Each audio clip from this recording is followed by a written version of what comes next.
"What are you doing, you little black punk? Trying to steal this yacht?" The police officer shouted, his voice full of anger and contempt. Maya Williams froze on the teak deck of the Starlight Grace, her polishing cloth still in one hand, the brass rail still warm beneath her other palm. Then Officer Daniel Hayes pulled his gun. Hayes pointed the gun straight at Maya's chest. "I said, get your hands up, now," he shouted. "Step away from the yacht." Her hands went up immediately. Sir, this is my yacht," Maya said, her voice already shaking. "I can prove it. The registration is inside the cabin. My ID too. I just need to get the papers." "Shut your mouth," Officer Daniel Hayes snapped. "You don't move unless I tell you to move." Maya swallowed hard. Behind the officer, Margaret Whitmore stepped forward, heels clicking sharply on the wood. She folded her arms and looked at Maya with open disgust. "That's her," Margaret said loudly. "I told you. She's been sneaking around this marina for weeks. I knew something wasn't right. You don't see girls like her owning something like that." Maya felt her throat tighten. "Ma'am," Maya said, her voice trembling, "you could have just asked me. I do own it. I restored it. The paperwork is inside. Please, I'm not doing anything wrong." Hayes laughed, a low, mocking sound. "You restored it? That's a new one. You hear that?" He called out to the growing crowd. "She says she rebuilt this yacht herself." A few people shifted awkwardly. Most just watched. Maya's arms were starting to ache from holding them up, and she could feel her hands shaking. She hated that they could see she was scared. But there was a gun pointed at her and she didn't know what this man was capable of. "My father was a marine mechanic," she said quickly, the words tumbling over each other. "He taught me everything. I bought this yacht 2 years ago. It was damaged. I repaired the engine, the wiring, the interior, everything. I have receipts. I have the title. Please just let me show you." Margaret let out a small laugh. "Officer, I don't know what story she's trying to sell you, but that yacht is worth more than most houses here. This is exactly how people steal things now. They print fake papers and hope nobody checks." "I don't have fake papers," Maya said, her voice cracking. "Everything is legal. Please." Hayes tilted his head slightly, studying her like she was something he had already decided he didn't like. "Go get the papers," he said finally. Slowly, Maya nodded quickly. Okay, I'm going." She turned carefully and walked toward the cabin, her legs weak, her heart still pounding. Her hands were shaking so badly she had to stop for a second before opening the door. Her eyes landed on the blue folder on the table, the same folder she had used when she bought the yacht, the same folder that held every receipt, every registration document, every official paper with her name on it. Her hands trembled as she picked it up. "Outside," Hayes shouted. "You find them yet? Or you planning to hide in there?" "I found them," Maya called, her voice thin with fear. "I'm coming out now." "Then move," he said, "and keep your hands where I can see them." Maya stepped back onto the deck, holding the blue folder out in front of her. "Here," she said. "This is the registration. My name is on it, Maya Williams. Please just look at it." Hayes snatched the folder from her hand and opened it. Bennett stepped closer and looked over his shoulder. Bennett frowned slightly. "Registration says Starlight Grace. Owner, Maya Williams. Address matches her ID." Relief hit Maya so suddenly she almost started crying right there. Her knees felt weak. "See?" she said quickly. "I told you. That's my name. That's my boat. Everything is legal." Hayes stared at the paper for a long moment. Then he closed the folder. "Fake," he said. Maya blinked, confused. "What?" "These are fake documents," Hayes said louder. "You think we haven't seen fake paperwork before?" Maya felt like the ground had disappeared under her feet. "They're not fake," she said, panic rising in her chest. "You can call it in. You can check the registration number. You can check the VIN. Everything will match. Please. That's my name. That's me." Hayes stepped closer. "Turn around." "No," Maya said, shaking her head, tears starting to fill her eyes. "No, you can't arrest me. That's my yacht. You just read the paper. That's my name. I didn't steal anything. I didn't do anything wrong." "Turn around," Hayes repeated. "You are under arrest for stealing this yacht." "I'm not a thief," Maya said. her voice breaking as tears spilled down her face. Please, you're making a mistake. That's my boat. I worked for it. I fixed it with my dad. Please don't do this. Hayes grabbed her arm suddenly and shoved her hard.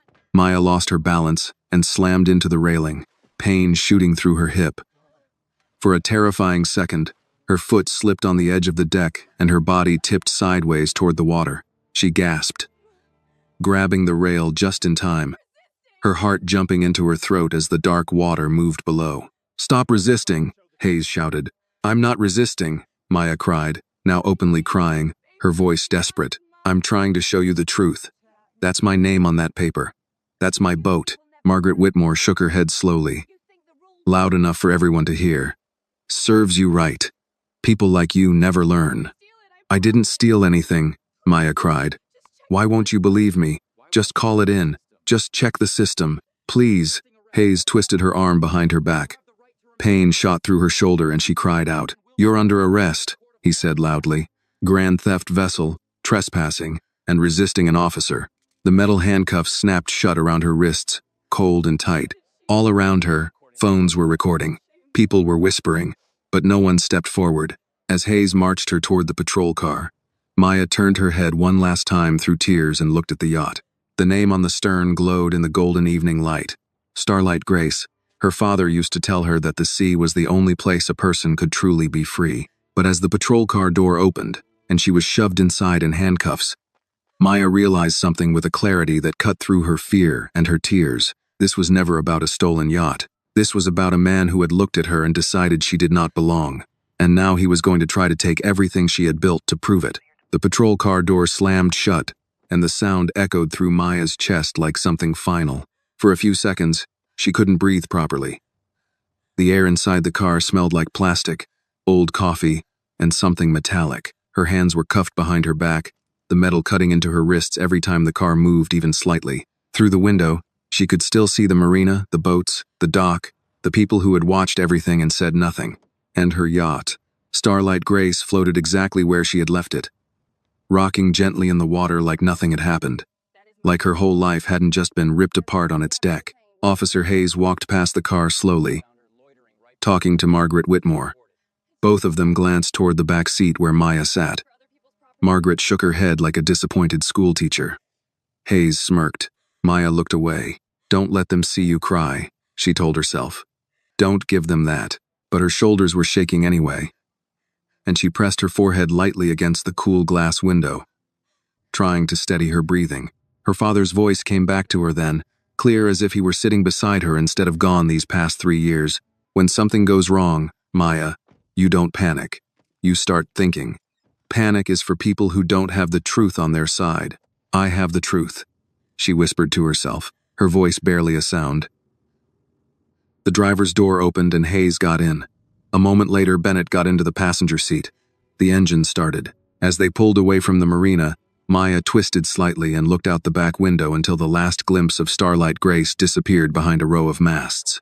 It felt like watching someone take her home and set it on fire while she was locked in a cage. If you feel bad for Maya, please like this video and subscribe to the channel, and comment below where you are watching from, because there might be someone near you watching this story with you right now. No one spoke for the first few minutes.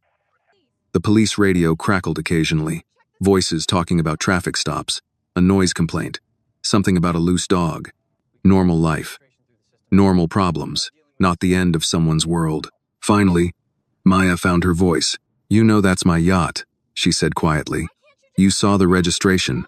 Hayes didn't look back. "You got a lot to say for someone in handcuffs." "I didn't steal anything," she said, her voice shaking again. "You read the paper. That's my name. People print names on paper every day," Hayes replied. "Doesn't make it real." "Then call it in," Maya said quickly. "Check the number. Check the system. Please. This is a mistake." Bennett shifted slightly in his seat. He glanced back at her, then at Hayes. "We could just run the registration through the system," he said carefully. "It would take like 2 minutes." Hayes kept his eyes on the road. "We'll sort it out at the station." Maya felt panic start to rise again. "Why can't you just check now? If it comes back in my name, you can let me go." Hayes finally looked at her in the rearview mirror. His eyes were cold. You're not in a position to tell me how to do my job. Maya opened her mouth, then closed it again. Her father had also taught her something else. Some people don't want the truth. They want control. She turned her head and looked out the window instead. The town passed by in a blur, small shops, a gas station, a diner where she and her father used to eat pancakes after early mornings on the water. Everything looked the same as it had that morning, but her life was not the same anymore. At the station, they pulled into the parking lot and Hayes got out first. He opened the back door and grabbed her arm, pulling her out harder than necessary. The sudden movement made her lose her balance, and she stumbled slightly, the cuffs digging deeper into her wrists. "Walk," he said. Inside, the station was too bright. Fluorescent lights hummed overhead. The floor smelled like disinfectant. A few officers looked up when Hayes walked in with Maya in handcuffs. "What have we got?" one of them asked casually. "Grand theft vessel," Hayes said. "Trespassing, resisting." Maya felt like she had been punched in the stomach. Hearing it said out loud made it feel more real, more dangerous. "I didn't resist," she said immediately. "I did everything he told me to do." I showed him the registration. Hayes ignored her. They led her to a desk where a tired-looking officer sat behind a computer. "Name?" the officer asked without looking up. "Maya Williams," she said. "Age?" 18. The officer finally looked up then, a flicker of surprise crossing his face. He looked at Hayes. 18? Hayes shrugged. Starting young, Maya felt tears burn her eyes again. "I didn't steal anything," she said, her voice breaking. "Please, you can check the registration. It's in my name." The desk officer looked between her and Hayes, then slowly turned his computer screen slightly so Hayes could see. "You want me to run the vessel registration now?" Hayes leaned on the desk. For a moment, Maya hoped this was the moment he would stop, that this would all end with a quiet apology and an awkward ride back to the marina. Hayes looked at the screen, then at Maya. "Yeah," he said finally. "Run it." The officer typed for a few seconds. The sound of the keyboard seemed incredibly loud in the quiet room. Then the officer stopped typing. He looked at the screen, then he looked at Hayes. "Boat registration comes back to a Maya Williams," he said slowly. "Purchased 2 years ago. Transfer of ownership legal. Taxes paid." The room went very quiet. Maya felt her knees go weak with relief. "I told you," she whispered. "I told you that was my yacht." For a moment, no one spoke. Then Hayes straightened up and said, "Doesn't change the fact she was trespassing and acting suspicious." Maya stared at him, not understanding. "Trespassing? On my own boat?" Hayes looked at the desk officer. "Finish the booking." Maya felt like the world tilted. "What? No. You can't. You just saw the computer. You just saw it's mine." "Turn around," the desk officer said quietly, almost apologetically. "I need to process the cuffs." "I didn't do anything wrong," Maya said, now crying again. The tears she had tried so hard to hold back finally falling. "You know I didn't do anything wrong. Why are you doing this to me?" No one answered her. They removed the cuffs just long enough to fingerprint her, then put them back on. They took her photo. The flash went off 3 times, front, left, right, like she was a real criminal. Each flash felt like a door slamming on her life. After they finished, they led her to a holding cell. Hayes stopped outside the bars and looked at her for a long moment. "You should have just stayed where you belonged," he said quietly. "None of this would have happened." Maya looked at him through the bars, her face wet with tears, her wrists aching, her heart broken but something else starting to form underneath the pain. "What does that even mean?" she asked. Hayes didn't answer. He just turned and walked away. Maya sat down slowly on the cold metal bench inside the cell and stared at the floor for a long time. Then she lifted her head and looked through the bars in the direction Hayes had gone. "My father taught me something," she said softly, "to no one and to everyone. He said when someone lies about you, you don't just clear your name, you make sure they never get to lie like that again." She wiped her face with the back of her hand, took a slow breath, and straightened her shoulders. "They think they arrested a thief," she whispered. But as Maya sat alone in that holding cell, the first pieces of something stronger than fear began to form inside her. They just made the biggest mistake of their lives. Maya didn't know how long she sat on the cold metal bench before she realized her hands had stopped shaking. The holding cell was small, gray, and too bright. The fluorescent light above buzzed constantly, the kind of sound that slowly crawled into your head if you sat under it long enough. The bench was hard, the air smelled like disinfectant and old concrete, and somewhere down the hallway a phone kept ringing and ringing until someone finally picked it up and slammed it back down again. She had never been inside a place like this before.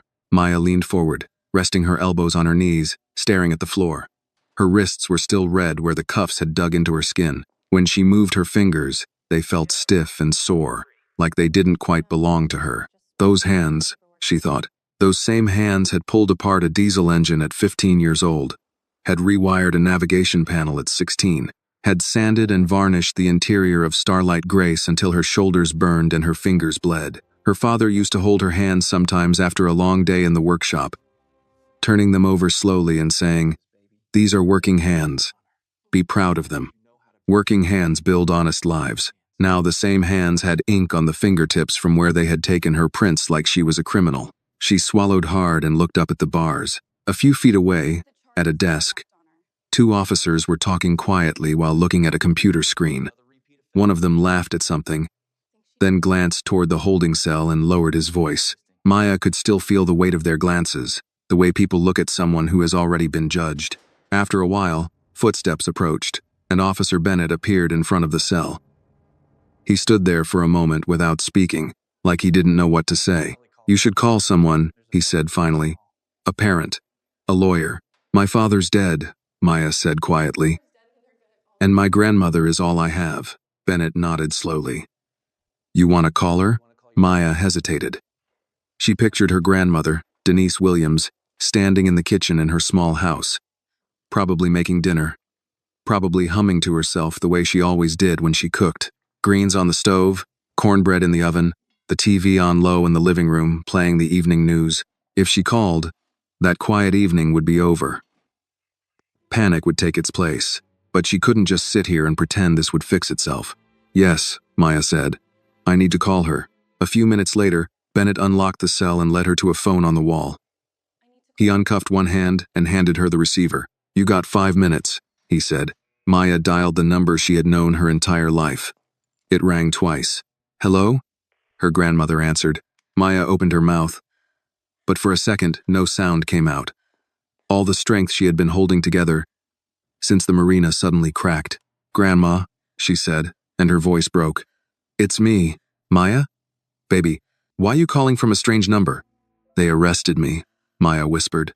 There was silence on the other end of the line. Not confusion, not disbelief, just silence so deep it felt like the whole world had stopped breathing. "Arrested?" her grandmother said slowly. "For what?" "They said I stole my own yacht," Maya said, and the words sounded so ridiculous out loud that she almost started laughing, but the laugh turned into a sob instead. "I showed them the papers, Grandma. He read my name.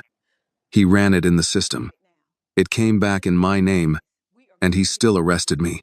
Her grandmother didn't speak for a few seconds. When she did, her voice was different, stronger, older, the voice of a woman who had lived long enough to recognize injustice when she heard it. "Listen to me carefully," Denise said. "Did you argue? Did you fight them?" "No, ma'am," Maya said.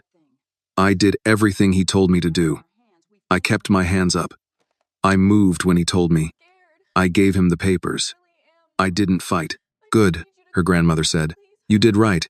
You always remember you don't fight men like that with your hands. You fight them with the truth." Tears ran down Maya's face silently. "I'm scared, Grandma," she admitted. "They took my fingerprints. They put me in a cell. They're saying I resisted. I didn't resist." "I know you didn't," Denise said. "I know who I raised. Now listen to me. I'm going to call Pastor Williams, and I'm going to call a lawyer. You are not going to sit in that place alone and let them write a story about you that isn't true. Do you hear me?" "Yes, ma'am," Maya whispered. "Your daddy used to tell you something," Denise said. "What was it?" Maya closed her eyes. She could hear her father's voice like he was standing right beside her in that cold police station. "Keep your receipts," Maya said softly. "Keep your word, and never bow your head to a lie." "That's right," Denise said. "And you got your receipts, don't you?" Maya thought about the blue folder. The documents, the purchase records, the repair invoices, the marina fees, the tax records. 2 years of proof. "Yes," she said. I got everything.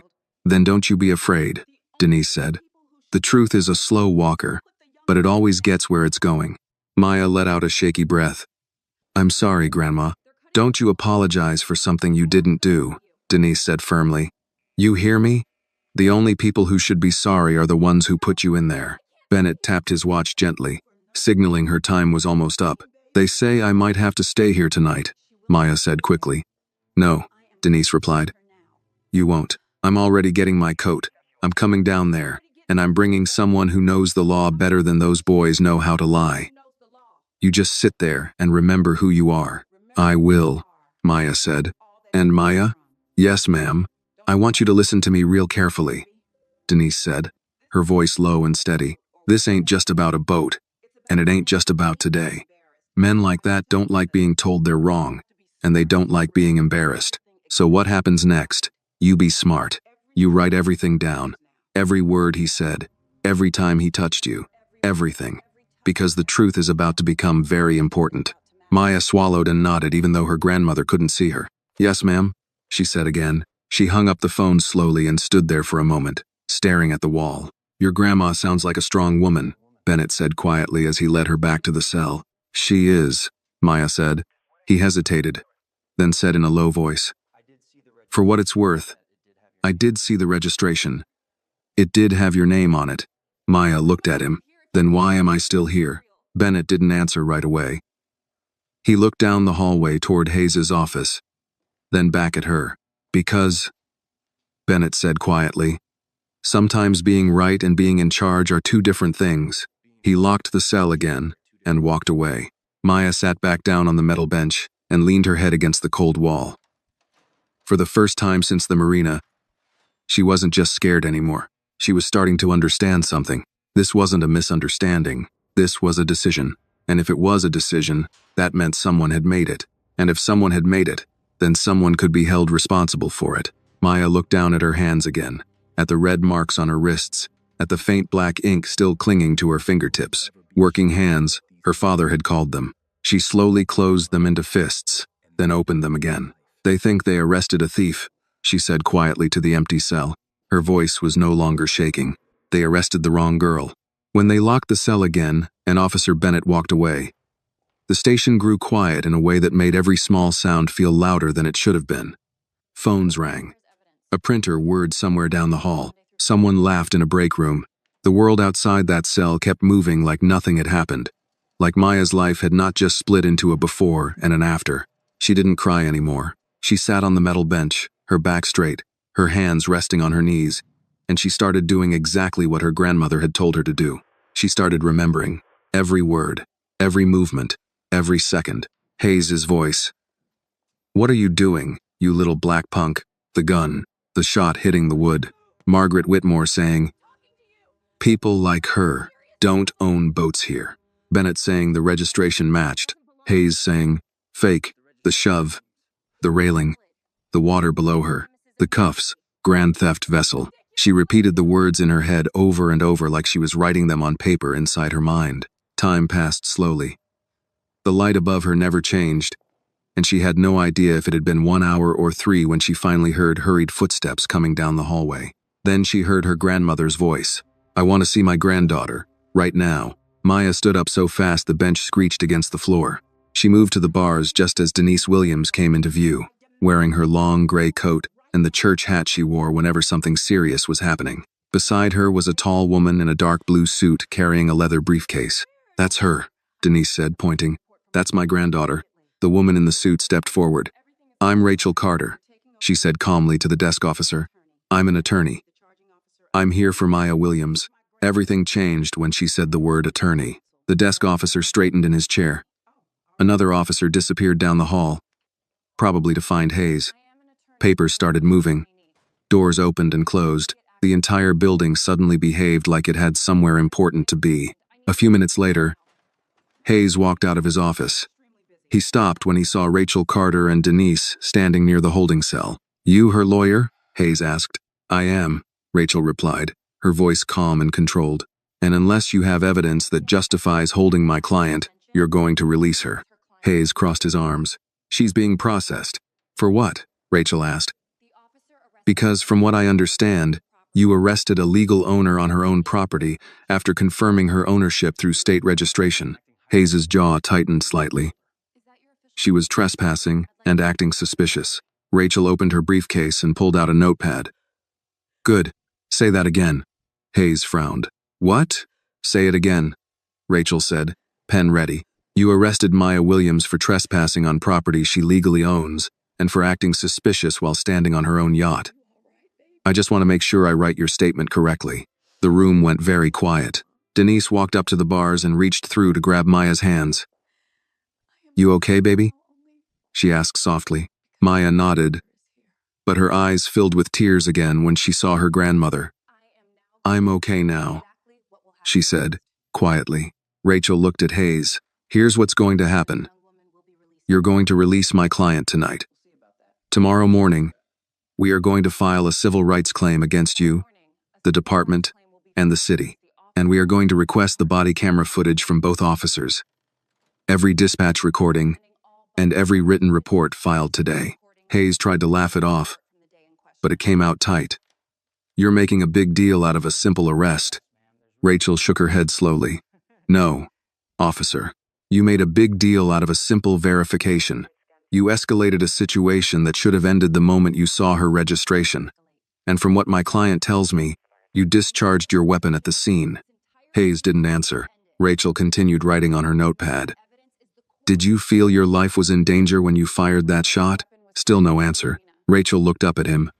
Because if you didn't, that's reckless discharge of a firearm. Add that to excessive force, unlawful arrest, false reporting if your report doesn't match what actually happened. And we are no longer talking about a mistake. We are talking about a pattern. Hayes looked past her toward Bennett, who was standing near the hallway, very still, listening to every word. Release her, Rachel said calmly. Tonight. Or we do this the hard way. 10 minutes later, they opened the cell. The desk officer avoided Maya's eyes as he handed her a plastic bag with her belongings, her phone, her wallet, the small keychain her father had given her shaped like a tiny wrench. Sign here, he said quietly. Maya signed the paper with a hand that was still a little unsteady. Denise wrapped her arms around her the moment she stepped out. It's okay, she whispered. I got you. Maya held on to her grandmother tightly for a moment, breathing in the familiar smell of her perfume and laundry soap. For the first time since the marina, she felt like she was standing on solid ground again. Rachel stepped closer. Maya, I need you to listen to me very carefully, she said. From this moment on, you do not talk to any police officer without me present. You do not post anything online. You do not respond to reporters. And tonight, when you get home, you write down everything that happened. Every word you remember. Every person who was there. Every time he touched you. Every time he ignored the evidence. Maya nodded. I remember everything. Good, Rachel said. Because this case is not just about proving you're innocent. That part is easy. This case is about proving what he did after he knew you were innocent. They walked outside into the cool night air. Maya took a deep breath, filling her lungs with air that didn't smell like disinfectant and concrete. In the parking lot, under the yellow glow of a streetlight, Rachel turned to her. I'm going to ask you one question, Rachel said, and I need you to answer honestly. Are you prepared for what comes next? Maya looked at her grandmother, then down at her own hands, still marked red from the cuffs. What happens next? Maya asked. Rachel closed her briefcase. They are going to try to protect themselves. That means they're going to try to make you look like the problem. They're going to say you were aggressive. They're going to say you resisted. They're going to say the officer feared for his safety. They're going to try to make this your fault. Maya thought about Hayes's face. The way he had looked at her before he even spoke. Like he had already decided who she was. She slowly nodded. I figured. Rachel studied her for a moment. Most people settle these cases quietly. They take a check, sign a paper, and agree not to talk about it. Maya was quiet for a long moment. Then she said, if I do that, he does this to someone else. Rachel didn't smile, but something in her eyes changed.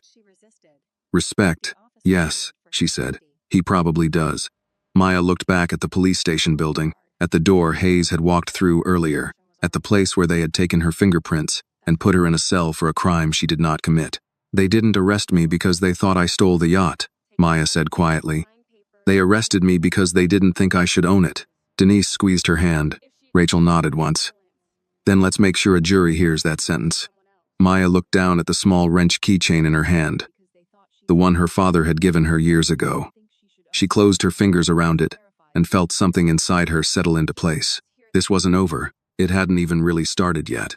And for the first time since the gunshot at the marina, Maya wasn't just scared. She was ready. When Maya woke up the next morning, for a few seconds, she didn't remember. She lay in bed staring at the ceiling, listening to the familiar sounds of the house, the low hum of the refrigerator, the soft clink of a spoon against a mug as her grandmother stirred sugar into her coffee, the morning news murmuring from the living room television. It should have felt like any other morning. Then she rolled slightly onto her side and her wrists screamed. The memory came back all at once. The marina, the gunshot, the handcuffs, the holding cell. Hayes' voice telling her she should have stayed where she belonged. Maya sat up slowly and looked at her hands. The red marks were darker this morning, thin, bruised lines circling both wrists. She pressed her thumb gently against one of them and winced. Working hands, her father had called them. She swung her legs out of bed and walked into the kitchen. Her grandmother, Denise, stood at the stove in her robe, frying eggs in a cast-iron pan. The smell of coffee and butter filled the room, warm and familiar, the way home was supposed to smell. Denise turned when she heard Maya. Her eyes went immediately to Maya's wrists. She didn't say anything at first. She just walked over, took Maya's hands gently, and turned them over, studying the bruises. Her jaw tightened slightly. They did that tight on purpose, she said quietly. Maya nodded. I know. Denise released her hands and went back to the stove. Sit down. You need to eat. People make bad decisions when they fight on an empty stomach. Maya almost smiled at that. It sounded exactly like something her father used to say. They sat at the small kitchen table and ate eggs, toast, and grits in near silence while the morning news played in the other room. Halfway through breakfast, Maya's phone, which had been returned to her the night before, started buzzing on the table. She picked it up and froze. Her own face was on the screen. The headline read, "Teen girl arrested in luxury yacht theft case." Her stomach dropped. She opened the article with shaking fingers. The story was already written, already decided. Police responded to reports of suspicious activity at Marina Bay Harbor yesterday afternoon. Officers detained an 18-year-old female suspected of attempting to steal a privately owned luxury yacht. According to the arrest report, the suspect became uncooperative and resisted officers during questioning. Maya stopped reading. That's not what happened, she said quietly. Denise looked at her. Of course it's not. But that's the story they're telling. Maya scrolled further. There was a photo, a blurry screenshot from someone's phone video of her in handcuffs on the dock. Her face was turned away, but the yacht was clearly visible behind her. Starlight Grace. Under the photo, the comments had already started. How does an 18-year-old afford a yacht anyway? Probably stole it for real. People always playing the victim these days. If she didn't do anything wrong, why'd they arrest her? Maya put the phone down slowly like it might burn her. They're lying, she said. He's lying in the report. Denise sat down across from her. That's why God made lawyers, she said. And that nice woman, Rachel, didn't look like the kind who loses. As if on cue, Maya's phone buzzed again. This time it was Rachel. Turn on the TV, Rachel said as soon as Maya answered. Channel 6. Maya grabbed the remote and turned up the volume. On the screen was Marina Bay Harbor. The same dock, the same slips, the same place where her life had fallen apart less than 24 hours ago. A reporter stood in front of the water, microphone in hand. We're here at Marina Bay Harbor, where yesterday afternoon police arrested 18-year-old Maya Williams in what authorities are calling a suspected yacht theft case. Witnesses say the young woman was found alone on the vessel before police arrived. Witnesses? Maya said. They mean Margaret. On the screen, the footage changed to a clip of Margaret Whitmore being interviewed. She stood in front of her large waterfront home, perfectly dressed, perfectly calm. I've lived in this community for over 20 years, Margaret was saying. When you see something suspicious, you have a responsibility to report it. I didn't know who that girl was, but I knew that yacht belonged to someone important, and I was concerned. Maya stared at the screen in disbelief. She knew exactly who I was. Maya said. She's seen me working on that boat for 2 years. Margaret continued speaking on TV. I'm sure if she's innocent, everything will be sorted out, but you can't be too careful these days. That's how people lose everything they've worked for. Denise made a low sound in the back of her throat. That woman, she said, has never worked for anything she couldn't buy. The phone buzzed again. Rachel, I saw the news, Maya said immediately. Good, Rachel replied. Because this is exactly what I told you would happen. They're building their version of the story first, which means we build ours better. What do? Maya asked. First, Rachel said, you start writing everything down like I told you. Second, I've already filed a request for the body cam footage and the dispatch audio. Third, I want to know something. Is there any chance there were security cameras at the marina, nearby buildings, parking lot, anything? Maya thought for a moment. There are cameras at the marina office, and some on the light poles near the main dock. And she stopped. And what? Rachel asked. And there might be cameras on my yacht, Maya said slowly. My dad installed a security system a few years before he died. I never really used it, but I know there are cameras inside and on the back deck. Rachel didn't say anything for a second. Then, she said very calmly, Maya, that might be the most important thing you've told me so far. Maya's heart started beating faster. You think it recorded what happened? If those cameras were on, Rachel said, then we might have video of everything. What he said, what he did, when he saw the registration, when he fired the gun. Maya looked at her grandmother, who was watching her closely. I have to go to the marina, Maya said. Denise stood up immediately. Then I'm going with you. Rachel's voice came through the phone again. Don't go alone. And Maya? Yes? From this moment on, you don't just think like a victim anymore. You think like a witness. Everything you see, everything you remember, everything you find, it's evidence now.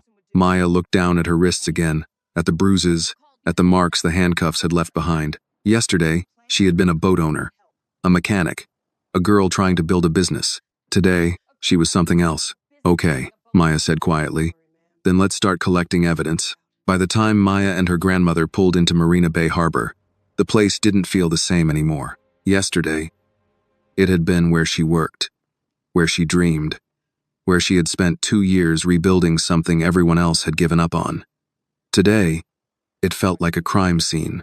People were staring before she even turned off the engine. 2 dock workers stood near the fuel station pretending to talk while obviously watching her. A couple on a large white yacht paused their conversation when she walked past. One man actually pulled out his phone and began typing, probably telling someone, she's back. Maya felt the heat rise in her chest, but she kept walking. Head up, Denise said quietly beside her. You walk like you belong there, because you do. They walked down the long wooden dock toward Slip 18, where Starlight Grace floated exactly where Maya had left her. For a moment, Maya just stood there looking at the boat. The sunlight reflected off the water and danced across the hull, and the name on the stern shone in gold. Starlight Grace, her father's boat, her work, her future. You okay? Denise asked gently. Maya nodded, but her throat felt tight. Yeah, she said. I can't believe all of this started right here. They stepped onto the yacht together. The wood creaked softly under their weight. A familiar sound that usually made Maya feel proud. Today it made her feel like she was stepping back into a memory that had already been ruined. Show me the cameras, Denise said. Maya led her inside the cabin and opened a small cabinet near the navigation panel. Inside was a black recording unit with a blinking green light. Her heart jumped. It's on, she said. It's been on this whole time. You think it recorded yesterday? Denise asked. It records whenever there's movement, Maya said. My dad set it up that way. Said if anyone ever tried to mess with the boat, we'd have proof. She knelt down and pulled the small hard drive from the unit with shaking hands. At that moment, she heard footsteps on the dock outside. Voices. Then, a familiar voice she recognized from the news. Maya Williams? She turned and saw a man in his early 30s standing at the edge of the yacht, holding a camera bag and wearing a press badge clipped to his jacket. My name is Ethan Cole, he said. I'm a reporter with Channel 6. I was hoping I could ask you a few questions. Denise stepped forward immediately. She ain't answering questions, she said firmly. Not without her lawyer. Ethan nodded respectfully. I understand. I'm not here to make things worse for her. I've seen the video from yesterday. Something about it didn't sit right with me. Maya studied him carefully. He didn't look smug like the reporters on TV. He looked concerned. What do you mean? Maya asked. I mean, Ethan said. The official report says you were aggressive and resisting. But the video I saw, you had your hands up almost the entire time, and witnesses said the officer fired his weapon. That part didn't make it into the report at all. Maya and Denise exchanged a look. They're lying, Maya said quietly. Ethan nodded once. That's what it looks like. And when police reports and videos don't match, that's usually where the real story is. Maya held up the hard drive in her hand. My boat has cameras, she said. If they were on, everything that happened yesterday is on here. Ethan's eyes widened slightly. If that footage shows what you say it shows, he said carefully, then this isn't just a bad arrest. This is a very big problem for that police department. Before Maya could respond, another voice cut across the dock. Well, look who decided to come back. Maya turned and saw Margaret Whitmore standing on the dock, sunglasses on, arms folded, looking up at them like she was watching a show. You've caused quite a stir, young lady, Margaret said. Reporters, police, everyone talking about you. All over a boat that never belonged to you in the first place. Maya felt the anger rise again, hot and sharp this time. You knew it was my boat, Maya said. You've watched me work on it for 2 years. Margaret gave a small, dismissive smile. I saw a girl hanging around a very expensive yacht. I did what any responsible person would do. I called the police. You didn't call because you were concerned, Maya said. You called because you didn't think I belonged here. Margaret's smile disappeared. Careful, she said. Playing the race card won't help you. I'm not playing anything, Maya replied. I'm telling the truth. Margaret looked at Ethan and scoffed. You reporters love a story like this, don't you? Poor girl. Big bad police officer. But people like me, we built this community. We protect it. Denise stepped forward then, her voice calm but sharp as a blade. Protect it from what? From a young girl working harder than you ever have in your life? Margaret's face tightened. You don't know anything about me. I know enough, Denise said. I know my granddaughter bought that boat legally. I know she fixed it with her own hands. And I know you saw a black girl with something nice and decided that had to be a crime. The dock had gone quiet.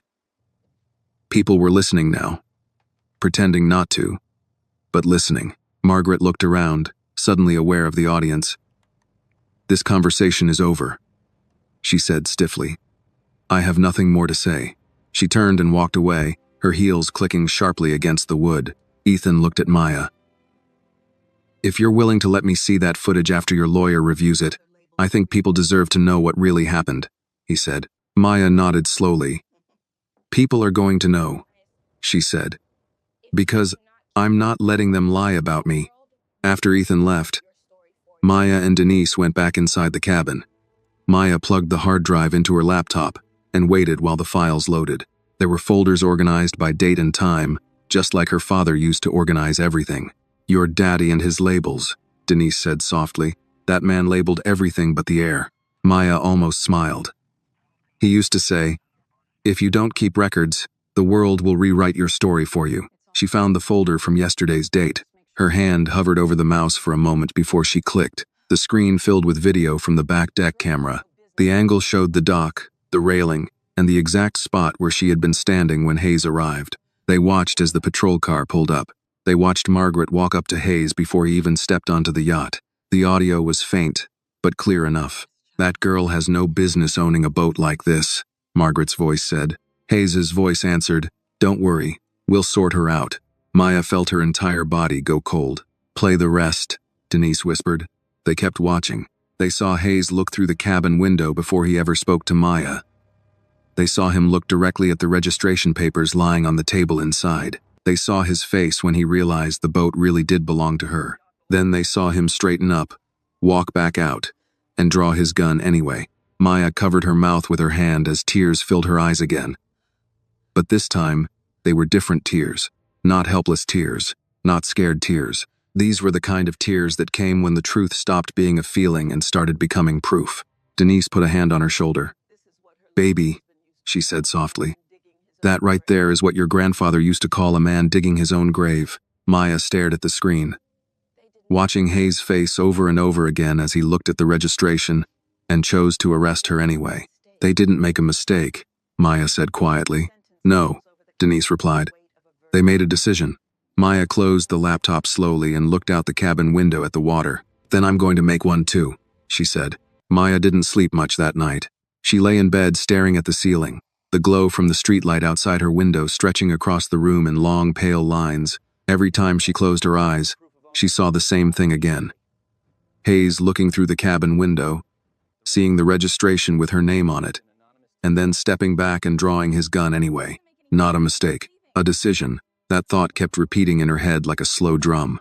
Around 2 a.m., she finally got out of bed and walked quietly down the hallway to the small room her father used to use as an office.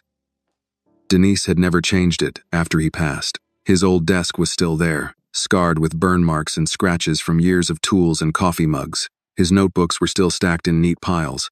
Manuals, receipts, diagrams, labeled folders. Isaiah Williams had documented everything in his life.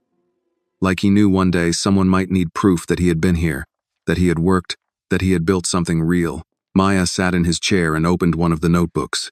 Inside were his tight, careful handwritten notes about engine repairs, wiring diagrams, parts orders, and little pieces of advice written in the margins. Measure twice, cut once. If it rattles, it's telling you something. If a man rushes you, he's hiding something. Always keep your receipts. Maya ran her fingers over the page and felt something inside her settle. Her father had spent his whole life fixing broken things. Engines, boats, sometimes people. But this wasn't something you fixed with a wrench. This was something you fixed with the truth. The next morning, Maya and Denise sat at the kitchen table with Rachel Carter. Maya's laptop was open in front of them. The video file was paused on the frame where Hayes stood outside the cabin window, clearly looking at the registration papers inside. Rachel watched the clip again without speaking. Then she asked Maya to rewind it and play the audio from the beginning. Margaret's voice came through the speakers. That girl has no business owning a boat like this. Hayes' voice followed. Don't worry, we'll sort her out. Rachel paused the video and leaned back in her chair slowly. Well, she said quietly, that's about as bad for them as it gets. Denise folded her arms. In plain English? In plain English, Rachel said. That video shows intent. He saw the registration before he ever spoke to you. He knew that boat belonged to you. And he arrested you anyway. Maya felt a strange mix of anger and relief. Hearing someone else say it out loud made it real in a different way. What happens now? Maya asked. Rachel closed the laptop gently. Now we stop thinking about this like it's just a bad arrest. Now we start thinking about this like it's a civil rights case. Denise nodded slowly. Meaning? Meaning, Rachel said. This is about unlawful arrest, excessive force, racial discrimination, and falsifying a police report. And if we can prove a pattern, if we can show this officer has done this before, then the city is in very serious trouble. Maya leaned forward. A pattern? Rachel looked at her. Men like him don't usually start with something this bold. They work their way up. Smaller incidents. People who don't fight back. People who take a small settlement and sign a paper agreeing not to talk about it. Maya thought about what Bennett had said in the hallway. Sometimes being right and being in charge are two different things. So there are probably other people, Maya said slowly.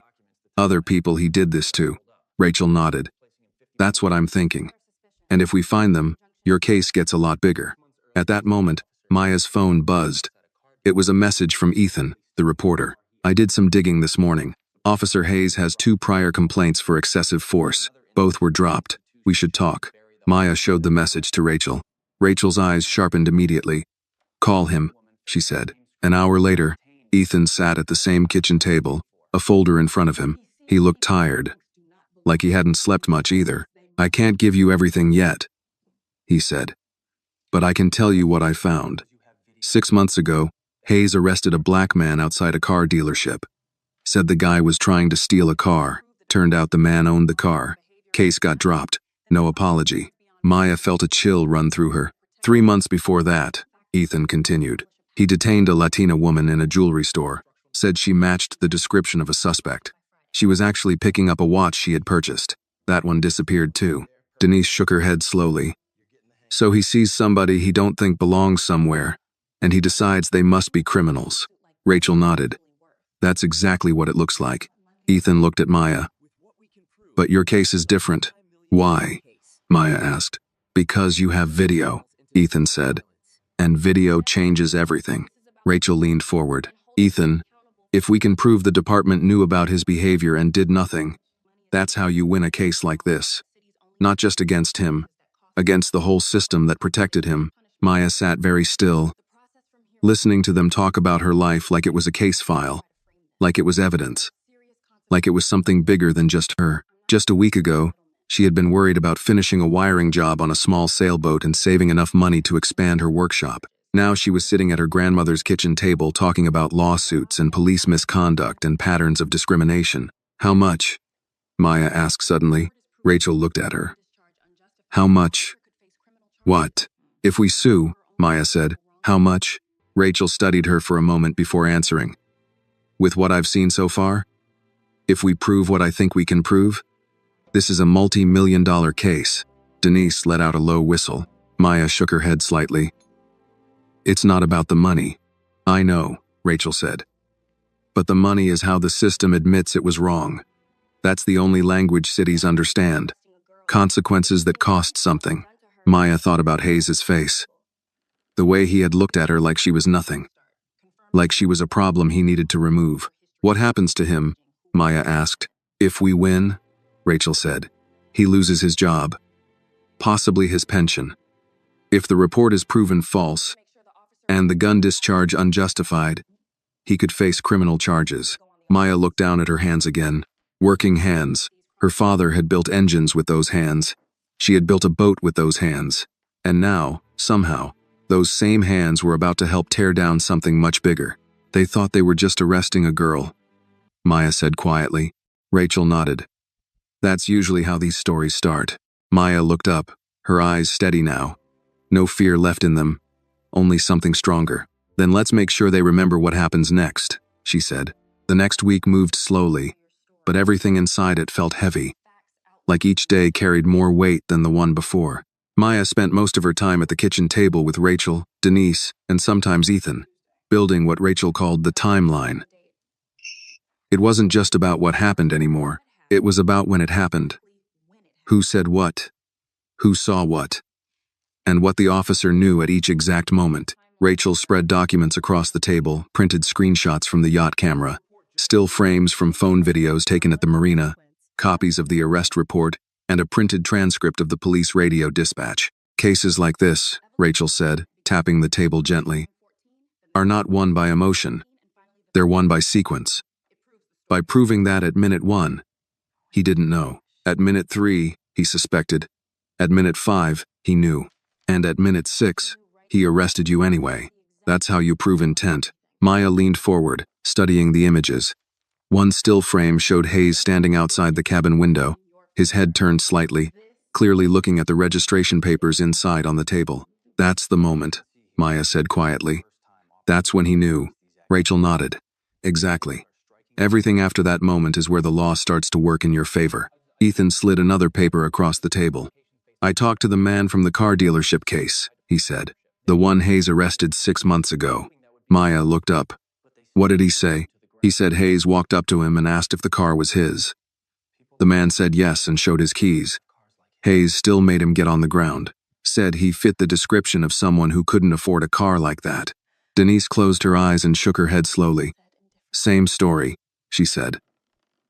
Just a friend day. Ethan nodded. The man told me something interesting though. He said Hayes kept saying one thing over and over. What? Maya asked. Ethan looked at his notes. He said Hayes told him, people like you don't usually drive cars like this. The room went quiet. Maya felt a chill run down her spine. That's the same thing Margaret said, she whispered. Just different words. Rachel leaned back in her chair. That's not a coincidence, she said. That's a mindset. They spent hours that day organizing everything. Rachel created a list on a yellow legal pad. Timeline of events, witness list, video evidence, body cam request, dispatch audio, prior complaints against Officer Hayes, media statements, damages, financial, emotional, Reputational. Damages? Maya asked. Rachel looked at her. Yes. This didn't just scare you. This cost you something. Lost business. Marina fees. Emotional distress. Public humiliation. Those are all damages. Maya thought about the phone calls she had already received that week. 2 customers had canceled repair jobs. One had said, "I just don't want to get involved in anything complicated right now." Another had said, "Maybe after everything clears up." Her business was already bleeding, and the case hadn't even gone to court yet. "I worked 2 years for that boat," Maya said quietly. 2 years. Every day after school. Every weekend. Every dollar I had. Denise reached over and squeezed her hand. "And nobody gets to take that from you," she said. Rachel looked at Maya carefully. "I need to ask you something important," she said. "And I need you to be honest." Maya nodded. "Are you prepared for them to try to destroy your reputation?" Rachel asked. "Because that's the next step. They're going to say you were aggressive. They're going to say you had an attitude. They're going to say the officer feared for his life. They're going to say the gun went off because he felt threatened." Maya thought about that for a long moment. "There were people filming," she said. "And the camera on the boat." "Yes," Rachel said. "And that's why we have a chance. But understand this, the truth doesn't always win quickly. Sometimes it wins slowly and painfully." Denise stood up and walked to the stove, even though no one had asked for food. She started making sweet tea, the way she always did when something serious was being discussed. "When I was a little girl," Denise said, her back still turned to them, "my daddy told me something I never forgot. He said, 'The truth is like the sun. You can cover it with your hand for a little while, but you can't hold your hand there forever.'" She turned back around and set the glasses on the table. "They can lie for a little while," she said, "but they can't lie forever if you don't give up." That evening, Maya went down to the workshop behind the house where she used to work with her father. The place still smelled like oil, wood dust, and metal. His old tools hung on the wall exactly where he had left them. She walked over and picked up one of his wrenches, turning it slowly in her hand. "I don't know how to fight this," she said quietly, as if he could hear her. "I know how to fix engines. I know how to rebuild boats. I don't know how to fight a police department." In her mind, she could almost hear his voice again, the way he used to talk when she was frustrated and wanted to quit something. "You fix big problems the same way you fix small ones. One bolt at a time. One step at a time. And you don't stop just because it's hard." Maya set the wrench back down and looked around the workshop. One bolt at a time. One step at a time. The next morning, Rachel called with new information. "They released part of the body cam footage," she said. "And?" Maya asked. "And the video shows you with your hands up," Rachel said. "It shows you telling him the boat is yours. It shows you giving him the registration." Maya held her breath. "Does it show him firing the gun?" There was a pause on the line. "No," Rachel said. "That part of the footage is missing." Maya felt her stomach drop. "Missing?" Rachel's voice was calm, but there was steel under it now. "The report says his camera malfunctioned for about 90 seconds. 90 seconds, Maya repeated quietly. "The exact 90 seconds, when he fired the gun and arrested me." "Yes," Rachel said. "Exactly those 90 seconds. Maya looked out the window toward the road, toward the world that was still moving like nothing had changed. "They think they're going to get away with it," Maya said. Rachel didn't answer right away. When she did, her voice was very calm. "They would," she said, "if we didn't have your video." Maya closed her eyes for a moment and pictured the camera on the yacht, the blinking green light, the folder on her laptop labeled with her father's careful handwriting. "Keep your receipts," he used to say. She opened her eyes again. "Then let's show them what really happened," Maya said. The first time Maya saw Officer Hayes again after the arrest was not in person. It was on television. Denise had the news on that evening while she folded laundry, and Maya was at the kitchen table going over the timeline Rachel had helped her build. Dates, times, screenshots, transcripts. Her life had become a folder of evidence. "Baby," Denise said suddenly, her voice sharp. "Come, look at this." Maya looked up at the TV. Officer Daniel Hayes was standing behind a podium with the police department seal on the wall behind him. A row of microphones stood in front of him, and reporters filled the room. He was in uniform, badge shining, face calm and confident like a man who believed he was completely in control of the story. Our officers responded to a call about a suspicious individual attempting to access a luxury vessel, Hayes was saying. When we arrived, the individual became uncooperative and refused clear verbal instructions. For officer safety, a warning shot was discharged when the suspect made a sudden movement toward the cabin area. The suspect was then taken into custody without further incident. Maya stared at the screen, her hands slowly curling into fists. "That's not what happened," she said quietly. On the screen, a reporter asked, "Officer Hayes, reports indicate the boat was actually registered to the suspect. Can you comment on that?" Hayes nodded like he had expected the question. At the time of the incident, the documentation presented appeared inconsistent, and due to the suspect's behavior and the high value of the vessel, officers proceeded with caution until ownership could be fully verified. "Inconsistent?" Maya whispered. "He read my name." Denise turned off the TV with a hard click. "He's lying," she said simply. Maya felt something shift inside her as she sat there in the quiet kitchen. Up until that moment, part of her had still hoped that maybe the department would admit a mistake, that maybe someone would apologize, that maybe this would end with the truth coming out naturally.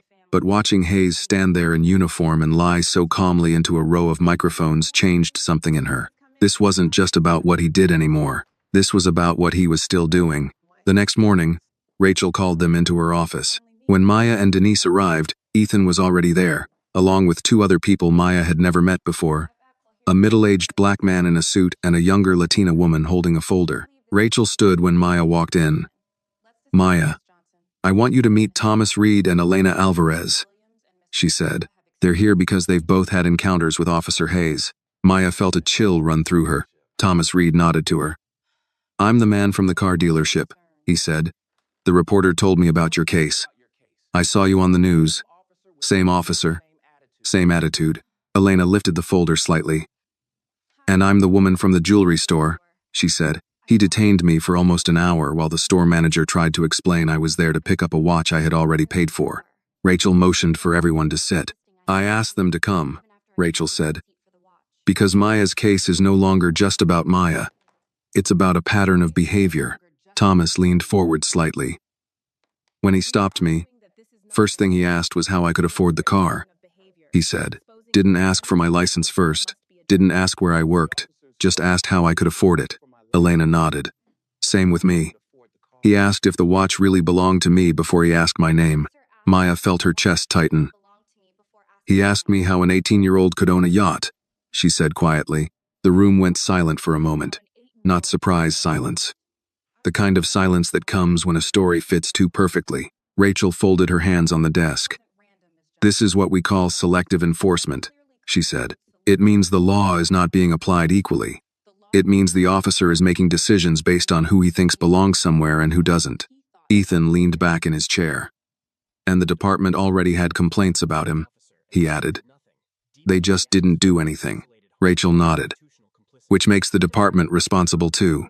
Maya looked around the room at the three strangers who were not really strangers at all. They were people who had stood in different places, on different days, and been looked at by the same man who had decided they didn't belong. "I thought it was just me," Maya said quietly. Thomas shook his head. "It's never just one of us," he said. Rachel opened a folder and slid a document across the desk toward Maya. "This is a draft of the civil complaint," she said. "Unlawful arrest, excessive force, racial discrimination, emotional distress, loss of business income, and because of the video evidence and the prior complaints, we are asking for significant damages." Maya looked down at the number printed on the last page. Dis $000,000. She stared at it for a long time. "That's a lot of money," she said quietly. Rachel nodded. "It is. And it's not just about money. It's about consequences. It's about making sure this doesn't happen again to someone else." Maya thought about the holding cell. The fingerprints. The way Hayes had told her she should have stayed where she belonged. "If we do this," Maya said slowly. "We don't settle quietly." Rachel met her eyes. "If we do this, it's going to be a fight. They are going to attack your character. They are going to say you're greedy. They are going to say you're lying. They are going to say you're playing the victim." Maya nodded. "I know." Thomas spoke up then. "They said the same thing about me," he said. That I was being difficult. That I was making it about race. That I should just be happy I didn't get hurt. Elena nodded. Me too. Maya looked down at her hands again. The bruises on her wrists had turned yellow now. Fading but still visible. Marks left behind by someone else's decision. She slowly closed her fingers into a fist, then opened them again. My father used to say something, she said quietly. He said, "The system doesn't fear loud people. It fears people with proof." Rachel gave a small nod. Your father was a smart man. Maya looked around the room one more time. At Denise, at Rachel, at Ethan, at Thomas and Elena. At the stack of papers that now represented her life. They thought they were just arresting a girl on a boat, Maya said. She pushed the lawsuit papers back toward Rachel and nodded once. File it, she said. The day they filed the lawsuit, it rained. Not a storm, not thunder and lightning, just a steady gray rain that made the city look quieter than usual. Maya stood under the awning outside Rachel Carter's office and watched the water run along the curb in thin streams, carrying leaves and dirt toward the drain. Rachel stepped out beside her, holding a large envelope. It's done, she said. The city has been served. The police department has been served, and Officer Daniel Hayes has been served. Maya nodded slowly. She expected to feel nervous, or scared, or overwhelmed. Instead, she felt calm. What happens now? Maya asked. Now they respond, Rachel said. And if I know cities, the first thing they're going to do is try to settle quietly and make this disappear. Denise, standing on Maya's other side holding an umbrella, let out a small snort. Disappear cost more than $10 million, she said. Rachel smiled slightly. Yes, it does. Over the next few weeks, exactly what Rachel predicted began to happen. First came the phone call. Rachel had Maya and Denise in her office when she put the call on speaker. A man's voice came through, smooth and professional. This is Martin Keller, representing the city, the man said. We believe this situation is a misunderstanding that has unfortunately been exaggerated in the media. The city is prepared to offer a settlement of $200,000 to Miss Williams in exchange for dropping the lawsuit and signing a non-disclosure agreement. Denise's eyebrows shot up. 200,000, she repeated. They think they can buy a lie cheap. Rachel didn't react. My client is not interested in settling at this time, she said calmly. The man on the phone continued like he hadn't heard her. This offer is generous considering the circumstances. If this goes to court, there is always risk. Juries are unpredictable. Miss Williams may end up with nothing. Maya leaned toward the phone. I almost lost everything already, she said. So, I'm not that scared of nothing. There was a brief pause on the line. Rachel spoke again. Any further communication can be directed to my office. Goodbye, Mr. Keller. She hung up. Denise looked at Maya. You sure about this, baby? That's a lot of money. Maya thought about the holding cell, the fingerprints, the news calling her a thief, Hayes standing at that podium lying to the world. If I take that money, Maya said slowly, then he gets to do this again to someone else. Denise nodded once. Then we keep going. A few days later, the body cam footage was officially released, at least the part that hadn't malfunctioned. Rachel's office had a copy, and the four of them, Maya, Denise, Rachel, and Ethan sat together to watch it.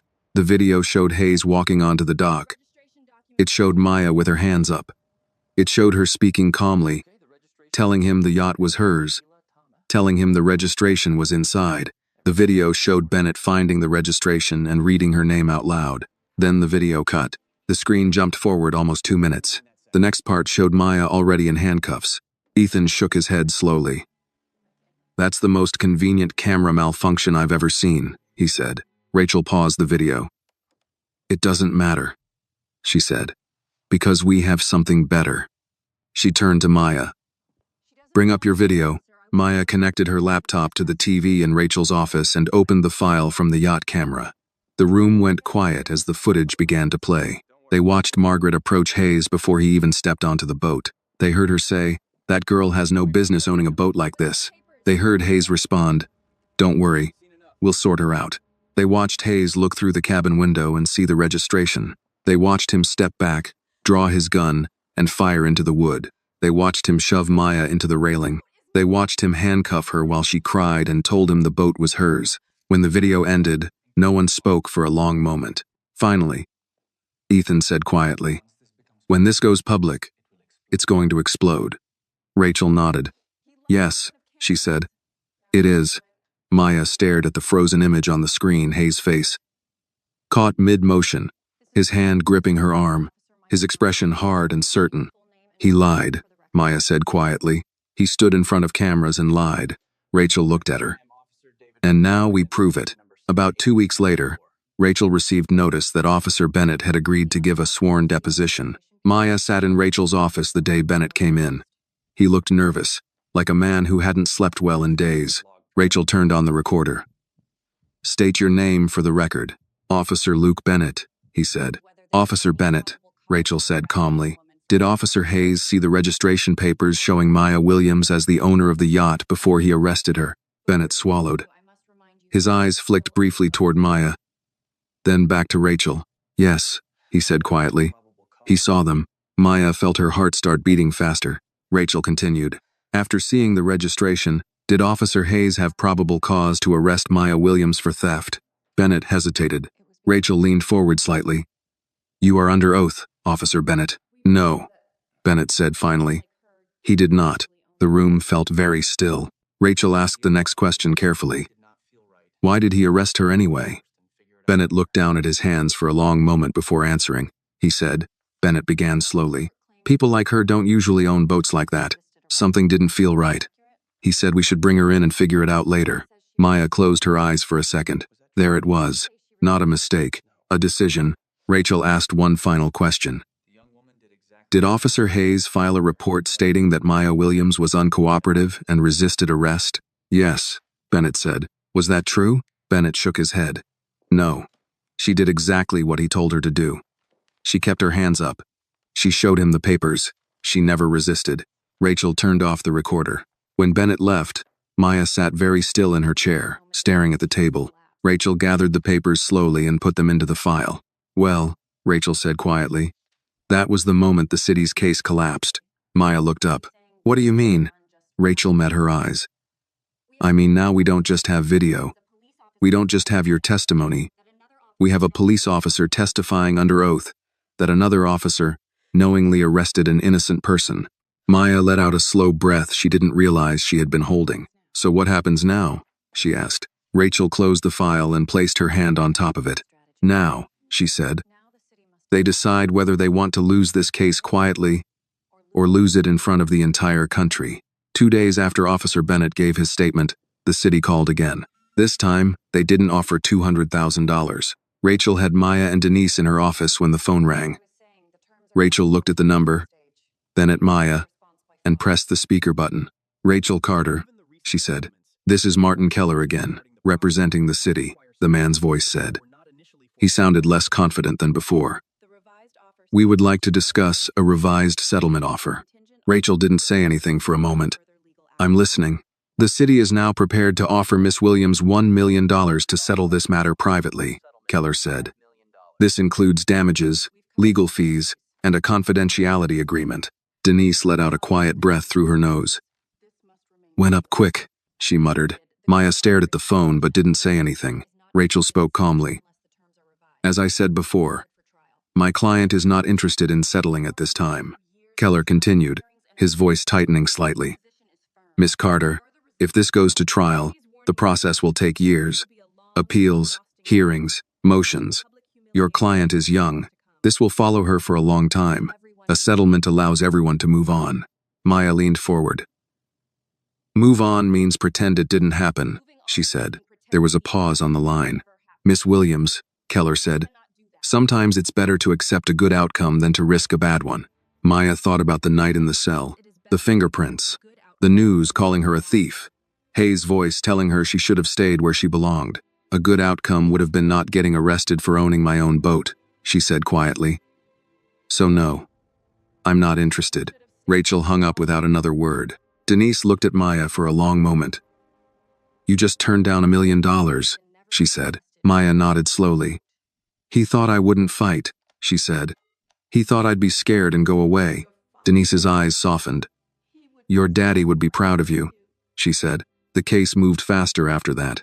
Ethan's story aired 3 nights later. He didn't make it dramatic. He didn't make it loud. He just laid out the facts, the arrest report, the missing body cam footage, the yacht video showing Hayes seeing the registration before drawing his gun, and Officer Bennett's sworn statement. The segment ended with Ethan looking straight into the camera and saying, "The question is no longer whether Maya Williams owned the yacht. Records show she did. The question now is why she was arrested after police confirmed that she did." The story spread quickly after that. Other stations picked it up. Then a national network called Rachel's office asking for an interview. Then a civil rights organization released a public statement saying they were monitoring the situation closely. And then, something unexpected happened. More people started calling.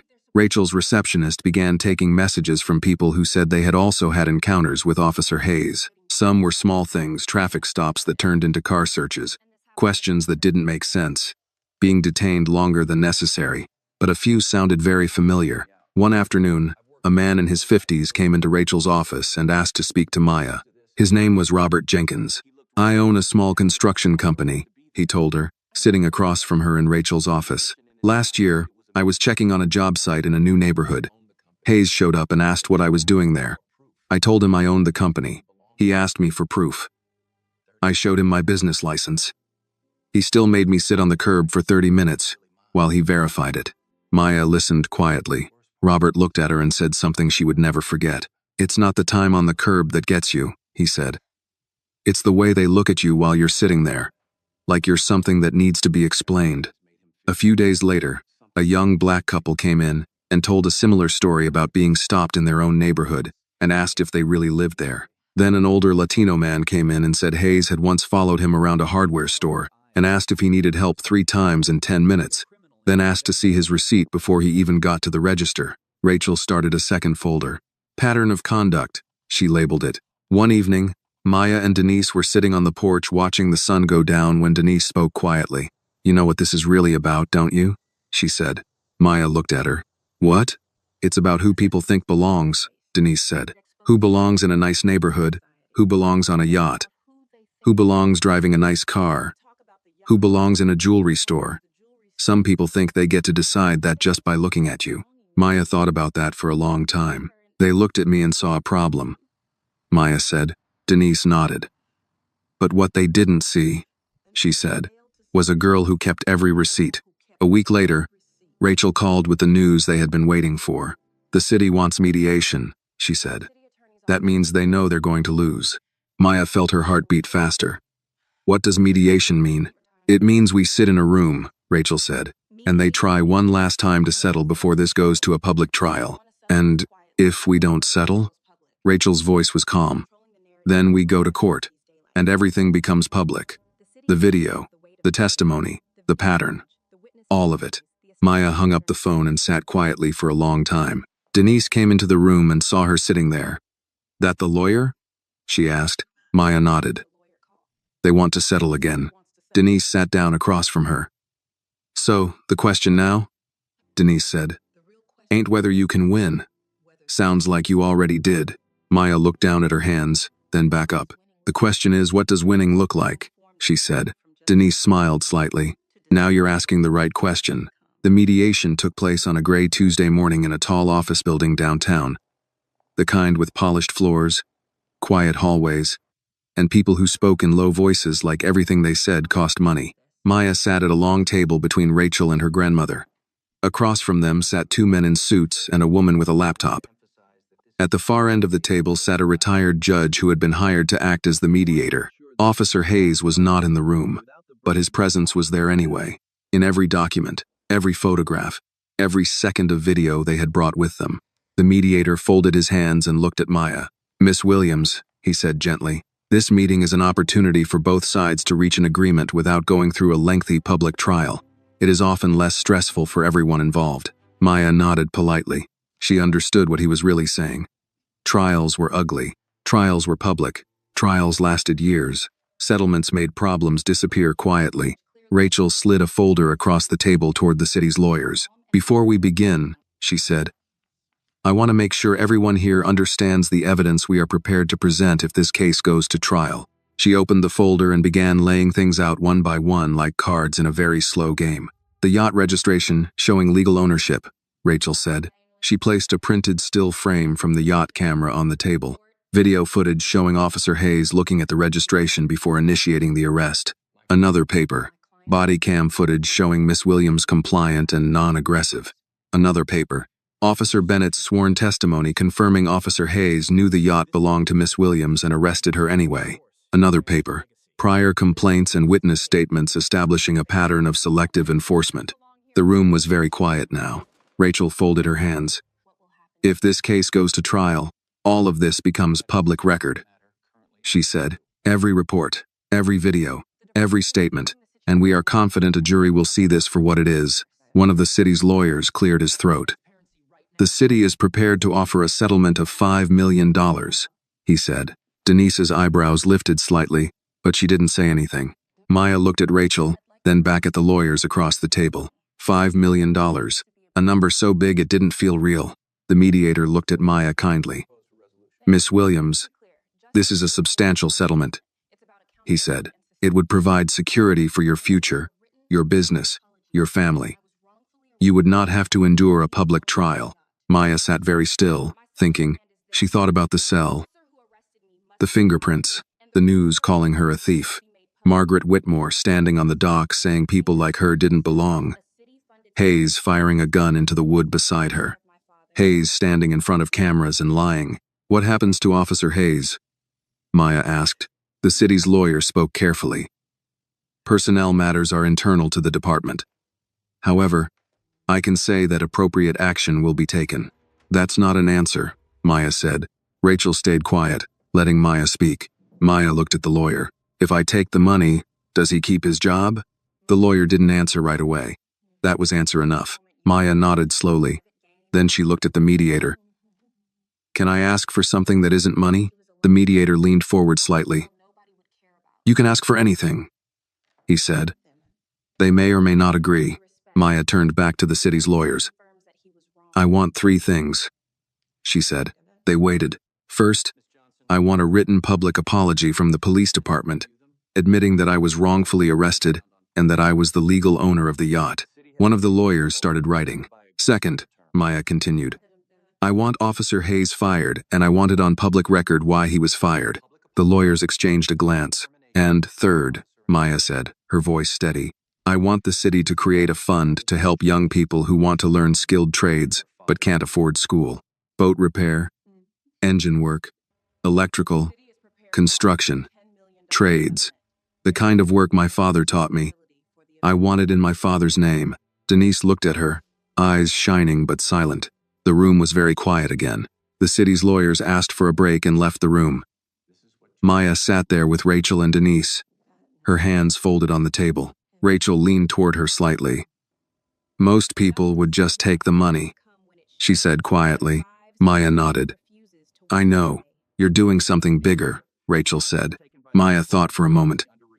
When he arrested me, she said, he thought I was alone.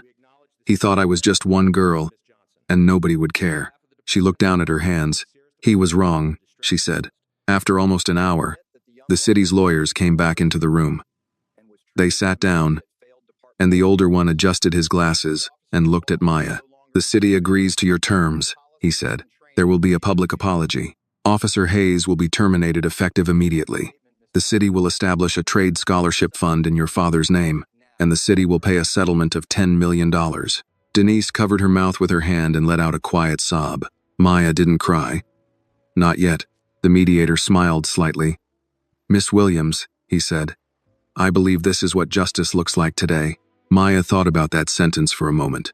Justice doesn't always come when it should, but it comes when someone refuses to walk away. She signed the agreement with a steady hand. A week later, the police department held a press conference.